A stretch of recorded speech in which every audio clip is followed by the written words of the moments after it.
ইমানদার যদি হতে পারি, ইমানদার হতে গেলে কি লাগবে? কিছুদার হওয়ার পরে যদি মৃত্যু হয়, ইয়া আইয়ুহান নাফসুল মুতমাইন্না, আজরাইল আলাইহিস সালাম এসে মাথায় হাত বোলাবেন। যারা বেঈমান বেনামাজি, আল্লাহর শানে বেয়াদবি, রাসূলের শানে বেয়াদবি করেছে, আল্লাহর শানে বেয়াদবি করেছে, আল্লাহকে কষ্ট দিয়েছে, রাসূলকে কষ্ট দিয়েছে, বেঈমানি করেছে, এই মানুষগুলো রূহে টেনে হেঁচড়ে নিয়ে জাহান্নামে ফেলা হবে। আর যে মানুষগুলো আল্লাহর গোলামি করে ঈমান নিয়ে কবরে যাবে, ঈমানদার কি? ইন্নাল ইনসানা লাফি খুসর, পৃথিবীর মধ্যে, এই পৃথিবীর মানুষগুলো তোমরা ক্ষতির মধ্যে আছো।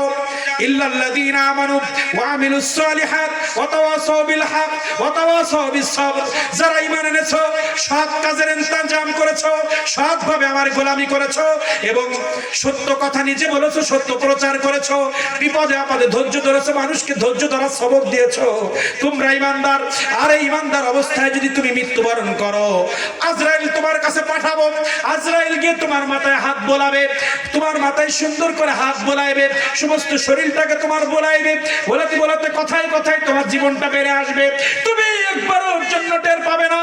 তোমার কাছে গিয়ে বলবে, ইয়া আইয়ুহান নাফসুল মুতমাইন্না, হে নামাজি আত্মা, হে রোজা রাখনেওয়ালা আত্মা, হে গৌসুল আজম খুলনবীর গোলামের আত্মা, হে আশিক রাসূলের আত্মা, হে নামাজি আত্মা, হে হাফেজ কোরআনের আত্মা, হে আলেমের আত্মা, হে আল্লাহর গোলামের আত্মা, মুফাসসিরের আত্মা, আল্লাহর গোলামি করতে গিয়ে ঠান্ডার মধ্যে ওযু করে তুমি মসজিদের মধ্যে গিয়েছিলা, রমজানের মধ্যে তুমি অসুস্থ ছিলা, তারপরে রোজা রেখেছিলা, তোমার নফসের সাথে জিহাদ করে আমার বান্দি তোমরা পর্দা করেছিলা, নফসের সাথে জিহাদ করে স্বামীর খেদমত করেছিলা, স্বামীকে ভালো লাগে না তারপরে খেদমত করেছিলা, শ্বশুর শাশুড়ি তোমাকে কষ্ট দেয় তারপরেও আল্লাহকে খুশি করার জন্য শ্বশুর শাশুড়ির খেদমত করেছিলা, স্বামীর সম্পদকে তুমি অপচয় করো নাই, স্বামীর সম্পদ চুরি করে আরেকজনের সাথে তুমি বেরিয়ে যাও নাই, স্বামী বিদেশ থেকে লক্ষ লক্ষ টাকা পাঠিয়েছে তোমাকে বিশ্বাস করে, সেই 5 লাখ 10 লাখ টাকা নিয়ে আরেকজনের হাত ধরে তুমি বের হয়ে যাও নাই, 2 বছর 5 বছর স্বামী ছিল বিদেশে, তোমার কাছে আসতে পারে নাই, তাও ভালোবাসার খাতিরে নামাজের মাধ্যমে, তেলাওয়াতের মাধ্যমে তুমি ধৈর্যের সাথে তোমার স্বামীর সম্পদগুলো আঁকড়ে ধরেছো, স্বামী যখন বিদেশ থেকে আসছে সুন্দরভাবে সামনে ফে করছো, তুমি হচ্ছে ঈমানদার নেককার মহিলা, এইভাবে তোমার সতীত্ব যারা রক্ষা করেছো, তোমার লজ্জাস্থান, তোমার সৌন্দর্য, হে মা বোন তোমরা যারা পর্দা করেছো, তাহাজ্জুদের নামাজ পড়েছো, স্বামীর খেদমত করেছো, রমজানের রোজা রেখেছো, 5 ওয়াক্ত নামাজ পড়েছো, তোমার কাছে যখন আজরাইল আসবে এসে বলবে, ইয়া আইয়াতুহান নাফসুল মুতমাইন্না, হে পবিত্র আত্মা তুমি জান্নাতে যাওয়ার জন্য বেরিয়ে আসো। আল্লাহ, যারা নামাজি আল্লাহর গোলাম, যারা ঈমানদার পুরুষ মহিলা, তাদের কাছে এসে বলবে, ইয়া আইয়াতুহান নাফসুল মুতমাইন্না, হে পবিত্র আত্মা বেরিয়ে আসো, সুন্দরভাবে বেরিয়ে আসবে, ইরজিই ইলা রাব্বিকি রাদিয়াতাম মারদিয়া, তোমার রব তোমার পরে খুশি হয়ে গেছে, তুমি খুশি মনে তোমার রবের দিকে ফিরে আসো, ফাদখুলি ফি ইবাদি ওয়াদখুলি জান্নাতি, আল্লাহর ইবাদত গুজার বান্দা বান্দিরা যে জান্নাতের মধ্যে রয়েছে তুমি সেই জান্নাতের মধ্যে প্রবেশ করো। নামাজ পড়ে লাভ আছে না লস? লাভ। আর টানা হেসনা করে আমার রুহটা নিয়ে জাহান্নামে ফেলে দিই, লাভ আছে? এই রুহটা নিয়ে আল্লাহ তাআলার কাছে চলে যাবে। সব ফেরেশতা, প্রত্যেক আসমানের ফেরেশতা শুনবে, কার? আব্দুল্লাহ, জানো না 5 ওয়াক্ত নামাজি জীবনে মিথ্যা বলে নাই, আল্লাহর গোলামির মধ্যে নিবেদিত ছিল, রাসূলের আশিক, এর আত্মা অমুক আব্দুল্লাহ, আব্দুর রহমান, তার রূহটা নিয়ে যাচ্ছি। এদিকে আল্লাহর কাছে চলে যাবে, এদিকে এলাকার মানুষ গোসল দিবে, গোসল দেওয়ার পরে সুন্দরভাবে কবরের মধ্যে রাখবে। আল্লাহ তাআলা বলবে, যা ফেরেশতা আবার গিয়ে রূহটা দিয়া, এক্ষুনি তো প্রশ্ন করবে, এখনই প্রশ্ন হবে আমার বান্দা, প্রশ্নের জবাবগুলো সঠিকভাবে দিতে পারলে ওরা জান্নাতের রাস্তা করে দেয় কবরের ভিতর থেকে। রহমতে আলাম নূরে মুজাসসাম, সাহাবীরা আতর বানাই ওই নবীজির ঘাম, সাহাবীরা আতর বানাই ওই নবীজির ঘাম, তোমরা শুনো জানো মানো কেমন আমার নবীজি, তোমরা শুনো মানো জানো কেমন আমার নবীজি, যাহার পাগল চন্দ্র সূর্য তারকারাজি, যাহার পাগল চন্দ্র সূর্য তারকারাজি। তোমরা আরো শুনবানি সুন্দর কাহিনী, জান্নাতের রুমে রুমে লেখা নবীর নাম, জান্নাতের রুমে রুমে লেখা নবীর নাম। এতক্ষণ একটু আমাদের ইবাদতের যেতে যেতে মনটা যায় যে কিছু আজকাল আর শানের রিসালাত আমার নবীর প্রেমের ওয়াজ হবে না?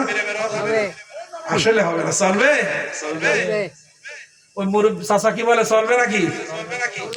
তাহলে আল্লাহ সৃষ্টি বুঝলে আমার নবীর পাওয়ার বোঝা যাবে। একটু দেখেন তো, আমার নবী মুহাম্মদ রাসূলুল্লাহর ইত্তেবা করব, কার ইত্তেবা করব? আল্লাহ তাআলা বলছে সমগ্র বিশ্বের সৃষ্টি এতক্ষণ ধরে বোঝানোর চেষ্টা করেছি শুধুমাত্র যে তুমি সৃষ্টি যেদিকে তাকাবা সেদিকে আল্লাহকে পাইবা, তোমার নিজের বডির দিকে তাকাইলে তুমি আল্লাহকে পাইবা। সেই আল্লাহ বলছে বান্দা তুই আমার গোলামি কর, তুই আমার আনুগত্য কর আমার নবীর মাধ্যমে। আতিউল্লাহ ওয়া আতিউর রাসূল। এইবার যদি সবকিছু গবেষণা করে আমি আল্লাহ, আমি ছাড়া তোদের সৃষ্টিকর্তা কেউ নাই, এটা যখন তুমি বুঝতে পারবা তখন বুঝতে পারবা তুমি আমার গোলামিতে যেতে চাচ্ছ। তুমি যখন চিন্তা করে দেখবা আমি আল্লাহ ছাড়া তোমার রিজিকদাতা নাই, পালনকর্তা নাই, তোমার পৃথিবীতে তোমার কোনো মালিক নাই আমি আল্লাহ ছাড়া, এটা যখন তুমি বুঝতে পারবা, এবার তুমি যখন আমার কাছে আসতে চাওবা, তুমি আমি আল্লাহ আমাকে খুশি করতে চাইবা, আমি আল্লাহ আমার দিকে তুমি যখন এবার আসতে চাবা, আমার সব সৃষ্টি গবেষণার পরে আমার উপর যখন তুমি ঈমান আনবা, এবার আমার ভালোবাসা তোমার নেওয়ার চেষ্টা চলবে। কারণ আমাকে যখন তুমি সব দিকতে পেয়ে যাবা, সব দিকে যখন ফিরে দেখবা যে আল্লাহ ছাড়া কেউ নাই, তখন তো আল্লাহকে খুশি করার প্রয়োজন হবে।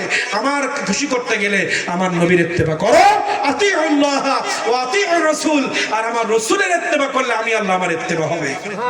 আর এই রাসূলকে এখন নিয়ে আমাদের গবেষণা করতে হবে। আমার নবীজিকে আমাদের মতো বলছে, আমার নবীকে মাটির মানুষ বলছে, আমার নবী সাফায়াত করবে না বলছে, আমার নবী বড় মানুষ বলছে। নাউযুবিল্লাহ, নাউযুবিল্লাহ মিন যালিক। কথা বলেন, যে নবীর আমরা মানবো তাকে আমাদের চিনতে হবে। পৃথিবীর কোন ডাক্তার, ইঞ্জিনিয়ার, মুফাসসির, মুহাদ্দিস চন্দ্রকে দ্বিখণ্ডিত করতে পারে নাই। পৃথিবীর জমিনে একজন মানব চন্দ্রকে পৃথিবীর জমিন থেকে দ্বিখণ্ডিত করেছে, তিনি হচ্ছেন মুহাম্মদুর রাসূলুল্লাহ। আল্লাহর পরে পাওয়ার কার? পৃথিবীর জমিনে আল্লাহর পরে পাওয়ার কার এটা বুঝতে হবে, তারপরে গোলামি করতে হবে। আল্লাহর পাওয়ার সম্পর্কে কিছু কথা বলেছি, এবার আমার নবীর পাওয়ার সম্পর্কে জানতে হবে, এরপরে গোলামি আসবে। আমার নবী ছাড়া চন্দ্র দ্বিখণ্ডিত কোনো মানুষ করেছে? বলেন, পৃথিবীতে বহু রকেট তৈরি হয়েছে, বহু বিমান তৈরি হয়েছে, বিজ্ঞান বহু কিছু আবিষ্কার করেছে, পৃথিবীতে বহু মানুষ বহু কথা বলেছে, কিন্তু আল্লাহর আরশে আজিম পর্যন্ত আমার নবী মুহাম্মদুর রাসূলুল্লাহ গিয়েছেন, আর কেউ পারে নাই। গোলামি কার? বলেন।